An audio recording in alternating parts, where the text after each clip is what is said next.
Hello friends, welcome to Cook to Nourish. In today's episode, I'm going to show you how to make gluten-free Pani Puri.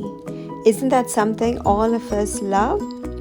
Alright, so I'm using here Bob's Red Mill all-purpose baking flour. So I'm going to use half a cup of that and half a cup of rice flour. This is just white rice flour that I buy from the Indian store.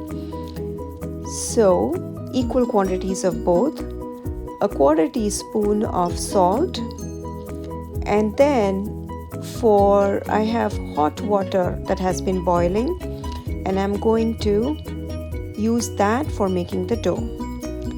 But I'm going to add the water slowly, little by little. So I'm adding half a cup right now and stir the dough using a spoon because obviously it's going to be very hot. The water is hot. And then I'm adding another half a cup. You can add it slowly, little by little. The goal is to get all the dry flour wet. And so you will need about 1 cup plus like 1 to 2 tablespoons of hot water. That's how much I have used, and also I've used about 1 cup now, and I can see that there is some dry flour at the bottom, and that's why I'm going to add a little bit more, and that way I'll get all the flour wet. But keep in mind that we should not be getting the dough very sticky, and that's why it's important to add the water slowly. Okay, once all of the flour is wet, you just leave it aside for a couple minutes or so to let it cool. Then add about a teaspoon of olive oil, and when the dough is kind of cold enough to handle. I mean, it'll be still warm, but as long as you can handle it, you can start kneading the dough. Depending upon how wet or sticky the dough is, you may need to add about 1 to 2 teaspoons of olive oil to make the dough nice and smooth. So I am adding about 2 teaspoons of extra virgin olive oil in all. And once the dough is all smooth, I'm dividing it into 4 equal portions. And that way I'm going to take each ball and roll it using my rolling pin. To dust, I'm using the same mix of the rice flour and the Bob's all-purpose baking flour. By the way, this Bob's Red Mill baking flour has a mix of garbanzo flour, garbanzo, potato starch, and also some fava bean. And now I'm using a cookie cutter that I was able to find that was like the perfect size here.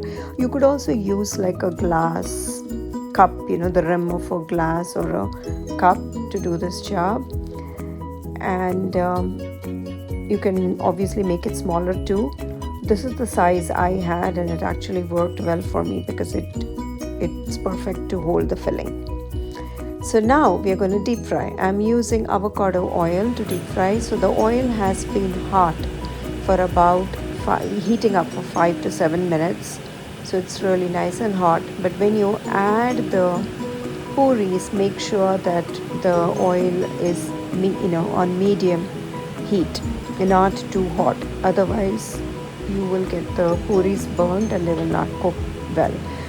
Now, the key to getting crispy Pooris, and also see how you want their top to kind of fluff up, is to actually cook it on medium heat. And you also need to cook it slowly with patience, flipping it every 1 minute or so. You have to flip it, and that way it keeps like cooking uniformly on both sides. I'm sorry, my hand is coming in front of the camera, but I'm going to show you one more batch so you can see what they look like. So see, you can see that most of these puris are fluffing up. There might be a few that actually will be flat, but that's okay, because you can still use them as papdi and eat it as papdi chaat. Make sure to drain them well. So here's another batch. See, again you can see how nicely they're fluffing up. For them to fluff up initially, make sure you add dip them in hot oil, like the top of it, like keep adding hot oil on the top surface, and that's when they will puff up. Now here I wanted to show you that sometimes if your puri has a small hole, then it will fill up with hot oil, and you don't want that. You want to fill them with puri, the pani, not the oil. So what you do is just kind of crack it and drain them.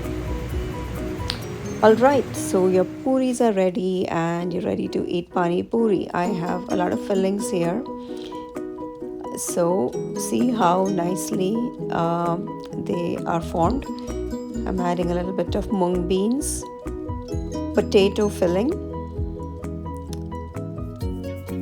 some tamarind chutney, some green chutney, some save or chickpea crackers, some red onions.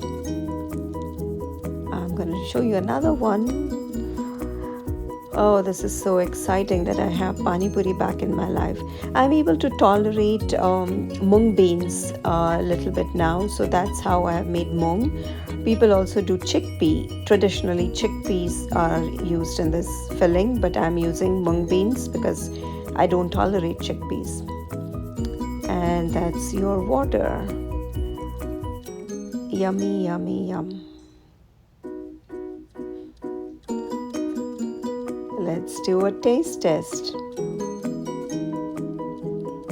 Heaven, really. This is like I'm having pani puri after 6 years. It was totally worth all the effort. I hope you can try this recipe.